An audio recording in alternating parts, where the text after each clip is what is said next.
Selamat pagi sahabat Sonora. Saya Pascalia Caca Frederika Mea dari ASMI Santa Maria Yogyakarta, Prodi Hubungan Masyarakat. Nah, saya sekarang berada di Museum Bahari bersama Ketua Museum Bahari, Bapak Agus Widodo. Selamat pagi, Pak. Selamat pagi, Pak. Apa kabarnya, Pak? Alhamdulillah kabar baik. Gimana Baca, sehat? Sehat, Pak. Alhamdulillah sehat. Baik, Pak.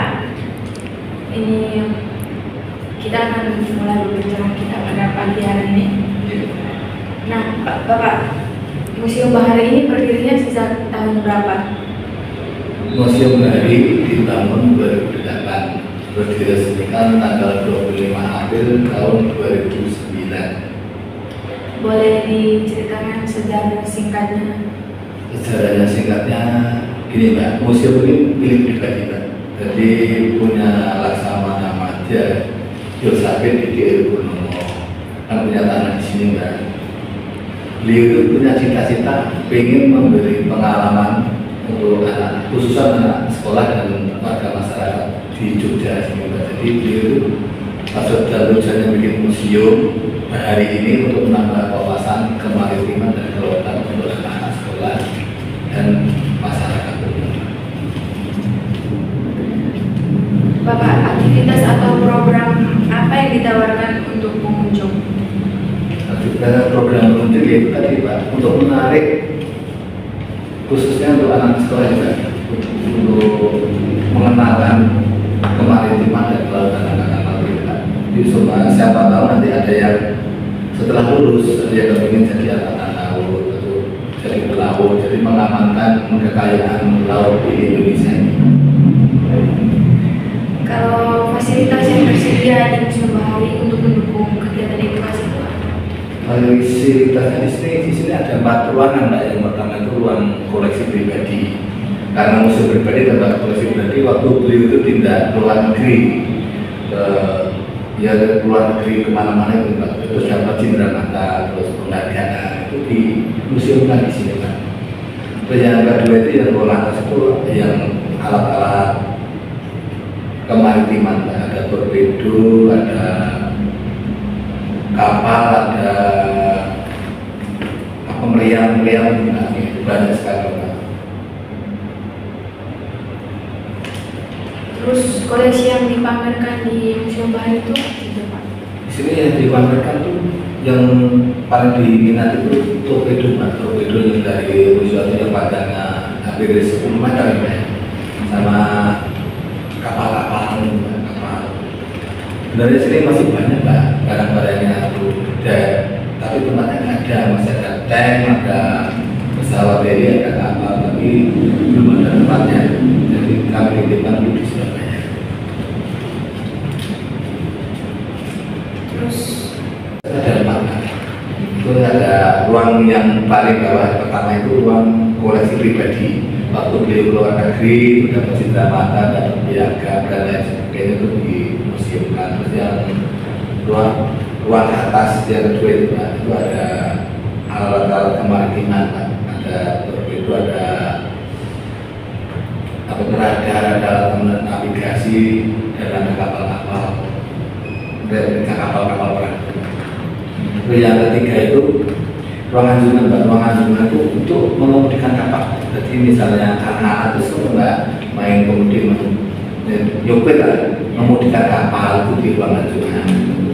Yang keempat ya ini ruang audio visual ini untuk nonton film dokumenter cikal bakal yang angkatan laut, terus sama larga dan lain-lain. Kami puternya tuh minta anak-anak tuh maunya apa gitu, jadi biar sekali itu, Mbak, fasilitasnya.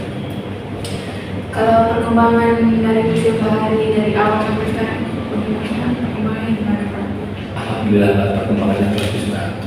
Kebanyakan dari anak sekolah yang muncul ke sini kan ada BKM, Mbak. BKM itu dari Ikatan Baromus kan punya kesatuan Baromus ini, Mbak. Jadi dari ketua Baromus itu tiap sekolah itu diwajibkan kunjung museum seperti itu.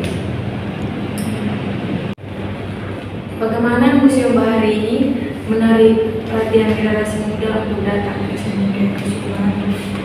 Ya, para menarik ya tadi melalui HP sekarang lagi, melalui media sosial, jadi mengenalkan ke anak-anak yang sekolah itu kan banyak yang kesini, terutama itu yang mohon maaf ini dari mahasiswa juga banyak yang mengadakan sini penelitian, terus ada yang mau skripsi dan lain sebagainya, saya nggak tahu persisnya ya, banyak yang kesini.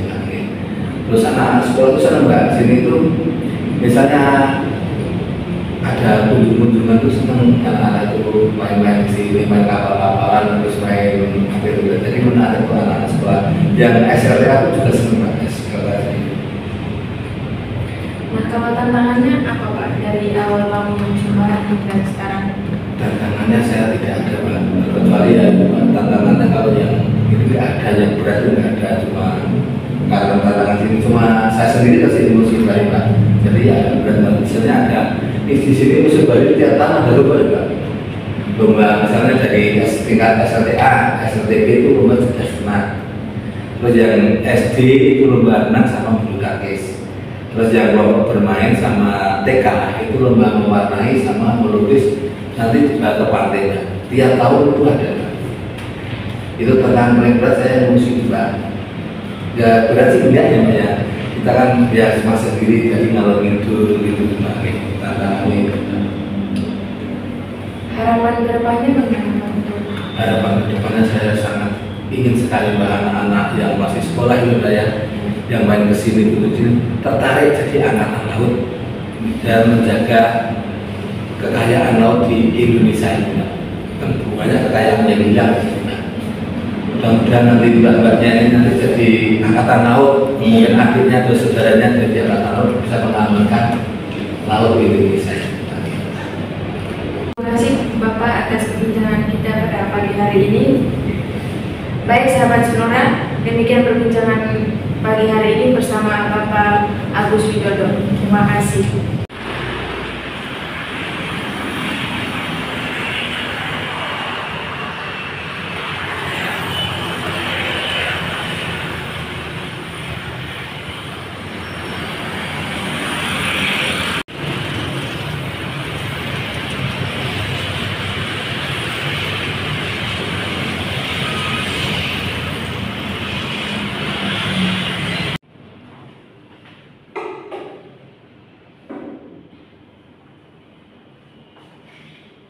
Video itu lama-lama.